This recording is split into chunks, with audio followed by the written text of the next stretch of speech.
everybody, it's 8 Point Studios here. I'm Marky Mark. I'm Kaz, and we're out here at the Toledo Museum of Art to check out the art of video games.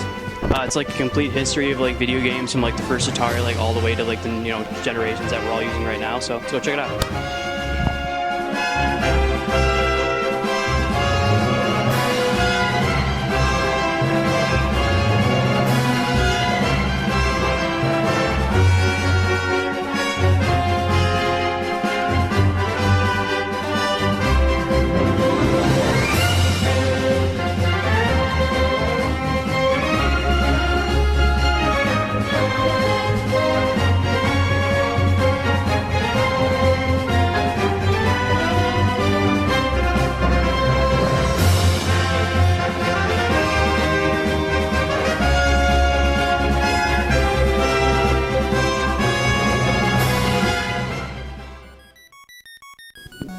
Hey everybody, Marky Mark here, standing in front of the Atari. This is a system that I grew up with. I remember pretty much playing a game called River Raid, and if you look, this is the original joystick for these systems, and the problem was you could, since there's only one button, all you could do was go up and shoot. That's all you could do.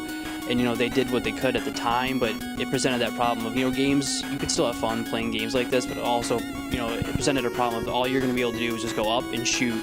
So, they did what they can at the time, but it also presents a problem of where we are today. From where we were beginning, it's really not that much of a time frame. You're looking at, maybe 30 years, and the difference is just astounding in what the gameplay is.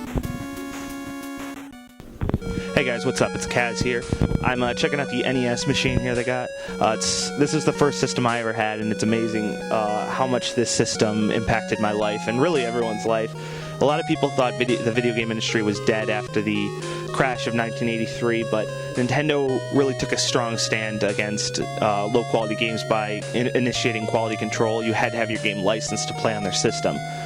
Some things I want to point out on the NES was, even though it was frowned upon because it would damage your games, a lot of people blew into their cartridges to make them work. I'm sure a lot of us have fond memories of that. So even though it hurt the games, it was still a fond memory. But one other thing I'd like to point out is that right here we got Legend of Zelda, one of the first games in history, I believe, that let you save your game. And it's just crazy to think about that, because prior to that you needed to either put in a password or just beat the game all in one sitting. So it's really cool to see how many advances they were able to make on the Nintendo. So this is why Nintendo will always be my favorite. Alright, hey everybody, Marky Mark here. I am standing in between the Sega Genesis and the Super NES. I'm going to kind of talk to you about the Console Wars preview here. So first I'm going to start with the Sega right here. Gotta say, one of my favorite RPGs growing up right here is Phantasy Star. My favorite game period though on the Sega, I kind of wish it was here, Super Street Fighter 2.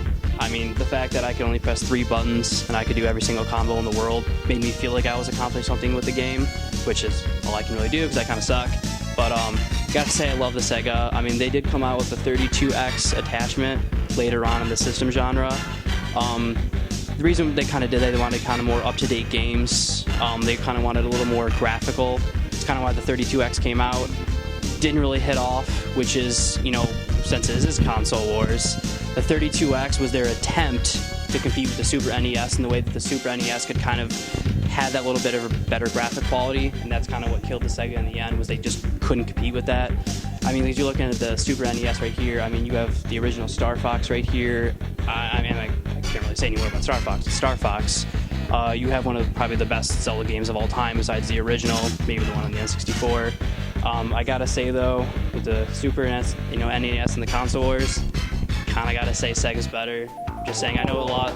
I'm sorry. I'm sorry. No. I'm just saying Sega's better. No, but Super Nintendo's better. Who won the Console Wars? Yeah, but dude, you know what? Stop. You know what, dude? Nick here with the transitional period in video games, and this is about mid to late 90s right here. Behind me are Windows DOS systems and the PS1, or the PlayStation. And what these allowed is more 3D models in the PlayStation 1 and other consoles, and these also allowed first-person shooters via the Windows and DOS systems.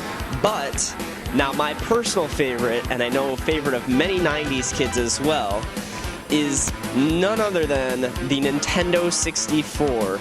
And if anyone was anyone in the 90s, you had this system. This system brought to life all sorts of video games. You had Star Fox reimagined in 3D, you had Mario himself reimagined in 3D, as well as Link in 3D. And this also gave rise to many sequels and future franchises such as the Super Smash Bros. Franchise, which is very, very valuable as of right now.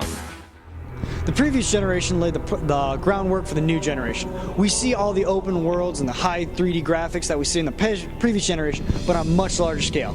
Greater adventures, greater worlds, greater resolution, and greater pictures. The next generation that came after this also introduced a new concept of video games, which was connectivity. All across the globe, gamers were connected to one another, competing against each other, co-opting against each other, and overall enjoying the video game experience. Hi, I'm Nick here with Amy, the curator of the museum here in Toledo, and we're just talking about the video games exhibit. And whose idea was it, Amy, to put this exhibit on?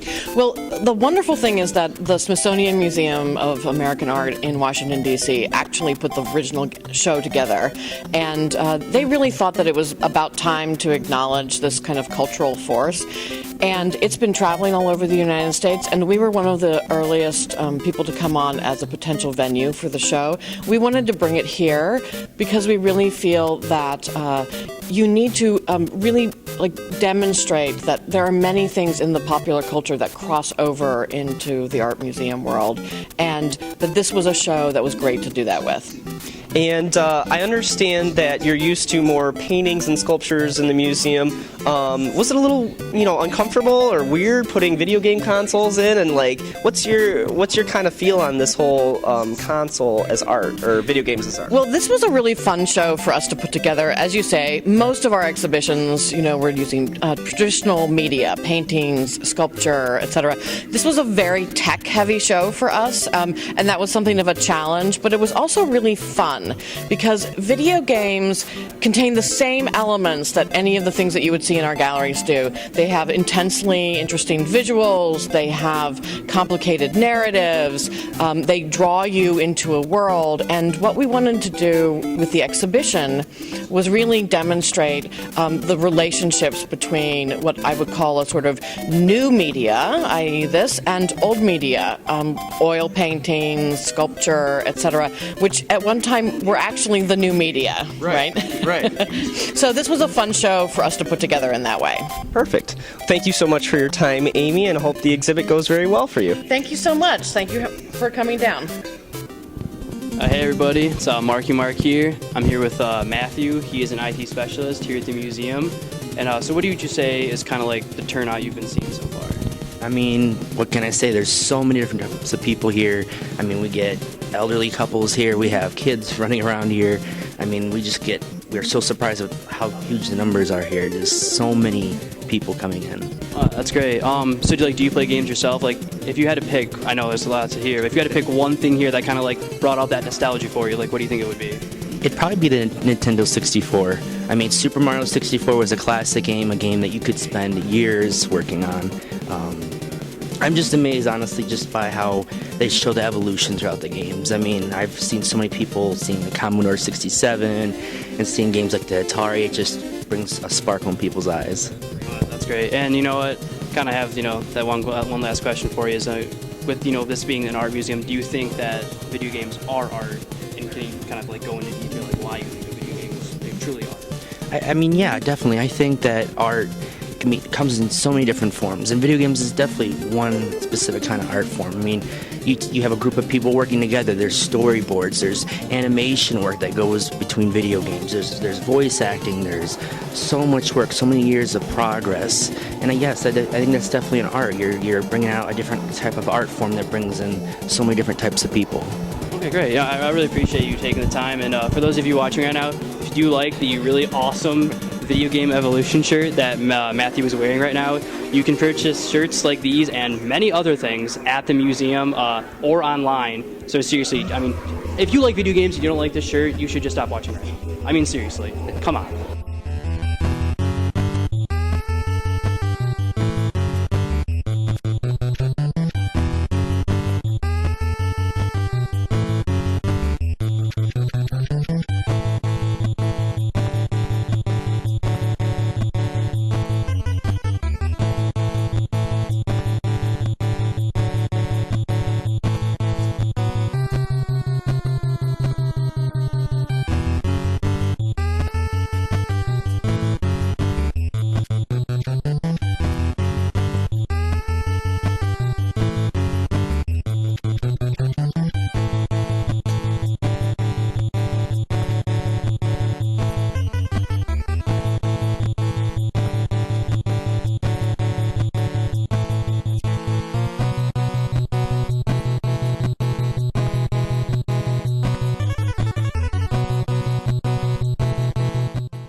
had a great time here today at the exhibit here in Toledo, Ohio. The exhibit's going to be in town until September 28th, and its next stop will be in Flint, Michigan. So for anyone in the area who didn't get a chance to come out to Ohio when it was in town, you'll have another shot. Great time today. Any final thoughts, James? I had a great time today. This is super interesting. Anybody who loves gaming should come over here. I'm looking forward to see where this exhibit will go, and this is just going to keep going. Absolutely. I can't wait till they update it, till the next update comes in as well. Let's see what the future holds. Absolutely, absolutely. But for now, we have to say goodbye. So for Nick and James here, this is Save Point Studios. Remember to save early and save often.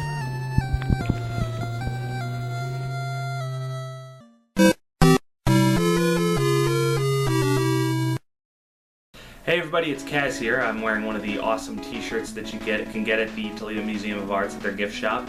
I just wanted to say thank you first and foremost for watching, and also mention a few things. First of all, a huge thank you to the Toledo Museum of Art for letting us come out and shoot. They have a great amount of stuff on display there, and it's not just video game stuff, so you can check them out right here. And also, you can check out their super awesome video game commercial that they did for the exhibit right here. And as for Save Point Studios, be sure to like us on Facebook and Twitter. And you can click right here to check out some of our other videos. And also, be sure to subscribe if you haven't done so already. So, once again, thank you all for watching, and we'll see you next time.